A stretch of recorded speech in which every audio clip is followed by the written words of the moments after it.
اگلا سوال ہے جی، what institution would supervise implementation, یعنی کہ آلریڈی جو انسٹیٹیوشنز ہیں وہ کیسے اس 3 نکاتی ایجنڈے یا عالمی سلیبس یا جو عالمی تحریک ہے انسانی بنیادی حقوق دنیا کے ہر شہری کو دینے سے، جس سے رنگ، نسل، زبان، علاقہ اور جنس کا فرق اور جو کھیل ہے جو مذہبی اور سیاسی قوتوں نے اپنے ہاتھ میں رکھ کر جو ہے وہ لوگوں کو نظریے کے تابع رکھ لیا جاتا ہے یا سیاسی پرچار کے اور ایجنڈے کے تابع کر لیا جاتا ہے، اور بجائے سہولتیں دینے کے اپنی قوتوں کو اور اپنے جو ذرائع ہیں بڑھائے جاتے ہیں اور ایک طرح کی موروثیت کو جو ہے وہ قائم رکھا جاتا ہے۔ تو اس میں جو آلریڈی انسٹیٹیوشنز ہیں وہ اس امپلیمنٹیشن میں کیسے سپروائز کریں گی یا کیسے ہیلپنگ ہینڈ کے طور پر جو ہے وہ آگے آئیں گی۔ تو کہنے کا مقصد یہ ہے کہ جو پہلے ہی بزنس کلاس ہے، پولیٹیکل کلاس ہے، بیوروکریسی، جوڈیشری یا ملٹری ہے، جو ٹاپ ایلیٹ فورسز ہیں یا انسٹیٹیوشنز ہیں اور کی پلیئرز ہیں یا کی پوسٹوں پر جو موجود کالونیل ماسٹرز ہیں، اصل مقصد ان کو ریپلیس کرنا ہے اور عامت الناس تک جو ہے نا یہ ساری جو عقلی ارتقاء اور معاشی خوشحالی اور روحانی بالیدگی کا جو ذریعہ بننا ہے وہ اسی صورت میں بن سکیں گے جب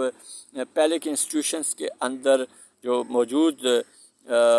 ریوائزڈ ہسٹری ریویژنزم کا جو سسٹم چلتا ہے اس کو خاتمہ کرنا ہے، کیونکہ ظاہر ہے مڈل لوئر کلاس کو انٹیگریٹ ہونے نہیں دیا جاتا، تو پھر ہسٹری تو رپیٹ ہوتی رہتی ہے، کیونکہ ظاہر حادثے واقع تو جہالت اور غربت اور ناانصافی اور محرومی اور غلامی کی وجہ سے ہوتی ہیں، کیونکہ گھٹن زدہ معاشرہ جب باشعور ہوتا ہے تو وہ پروٹیسٹ ریئیکٹ کرتا ہے، جو نہیں ہوتا ہے وہ غلامی پر رہتا ہے، لیکن بیسک جو ہے وہ بدلاؤ نہ آنے کی وجہ سے ہسٹری جو ہے وہ یا ہسٹوریکل ریویژنزم یا ہسٹری ریپیٹ اٹ سیلف والا جو کلیہ فارمولہ ہے وہ اپلائی ہوتا رہتا ہے، کیونکہ ہسٹری اس لیے رپیٹ ہوتی ہے کہ دنیا تو 2 مین جو ہے وہ چینج سرکل سے گزری ہے، ایک ایگریکلچرل ہے اور ایک انڈسٹریل ہے۔ ایگریکلچرل عہد میں لوگ اپنی زمینوں اور مال مویشی کے ساتھ اور بادشاہوں اور جنگوں کے اور جرائم کے ساتھ اور انڈر ورلڈ کے ساتھ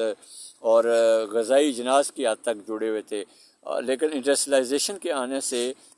جدید تعلیم جو آئی وہ ایگزیکٹو پیدا کرتی ہے، وہ ایڈمنسٹریٹرز پیدا کرتی ہے، اور وہ دنیا کو وسائل کی ایڈمنسٹریٹو جو بنیاد ہے یا تقسیم ہے وہ ہر شہری تک منصفانہ تقسیم کیسے ہونی ہے، یعنی کہ کل انسانی جو سماج ہیں یا کل انسانی جو معاشرہ ہے اور جو دنیا ہے اس کے زیر زمین جو وسائل ہیں اور زمین پر جو مسائل ہیں اور جو پالیسی میکرز ہیں، جو تھنکرز ہیں، جو مطلب ایکسپرٹس ہیں کہ ان وسائل کا بہتر کیسے استعمال کرنا ہے، تو اس کے لیے سب سے پہلے دنیا بھر کے ذرائع کو جو ہے وہ اپنے ہاتھوں میں ہونا ضروری ہے۔ دنیا میں جو ایک سینٹرلائزڈ پاورز ہے، چاہے وہ ہر ملک کے نمائندوں کی شکل میں تھنک ٹینکس ہوں، وہ ایک الگ بین الاقوامی پارلیمنٹ کا درجہ یا حیثیت رکھتے ہوں تھنک ٹینکس کے طور پر، جو دنیا بھر کے ممالک کے جو جہاں گیس پائی جاتی ہے، جہاں پیٹرول تیل پایا جاتا ہے، معدنیات پائی جاتی ہیں یا زیر زمین جتنے بھی جو ذرائع ہیں وہ سارے کے سارے ڈگ آؤٹ کر کے یا وقت کے ساتھ ساتھ کب کیسے کس طرح استعمال کریں وہ ایکسچینج ہوں، یعنی کہ جتنی ریاستیں اور اس کے اندر جو زمین کے زیر زمین موجود وسائل ہیں وہ سارے کے سارے سانجھے قرار دیے جائیں اور وہ ایکسچینج ہوں کہ جس ملک کے پاس گیس ہے اس کو تیل کے ساتھ، جس کے پاس تیل ہے اس کو گیس، اور جس کے پاس معدنیات ہیں اور جو کچھ بھی ہے زیر زمین جو کچھ ہے وہ سارے کا سارا ایک شیئرڈ ویلیو کے طور پر بانٹا جائے، جن ممالک میں جس چیز کی کمی ہے وہ ان کو فراہم کی جائے تاکہ جنگیں نہ ہوں ان بنیادوں پر اور جرائم نہ ہوں اور استحصال نہ ہو اور تحریکیں نہ چلتی رہیں، سدا ایک آئیڈیل معاشرہ بن جائے، اور پھر اس کے بعد روڈز، پلازے، الیکٹریسٹی اور جو جدید موڈز آف کمیونیکیشن اور ٹرانسپورٹیشن ہے وہ انہیں پہنچا دیے جائیں، تاکہ اس کے بعد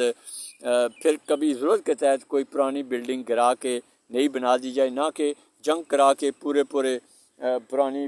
جو عمارتیں ہیں گرا کے انسانوں کو ملبے کے ڈھیر پر اور ریفیوجیز کی شکل میں جو ہے وہ پھیلا کر جو ہے نا وہ ایک نئے کھلواڑ شروع کر دی جائے۔ تو ایسا نہ ہو، انسانی جو وسائل ہیں، زمینی وسائل ہیں، وہ بحیثیت مجموعی تمام قومیں آپس میں بانٹ لیں اور پھر جو ہے وہ معیارات کی دنیا کا تعین کریں اور ان 3 بنیادی اصولوں اور حقوق کو پہنچا دیں، تو میرا نہیں خیال بنتا کہ پھر جنگ کی ضرورت رہے گی۔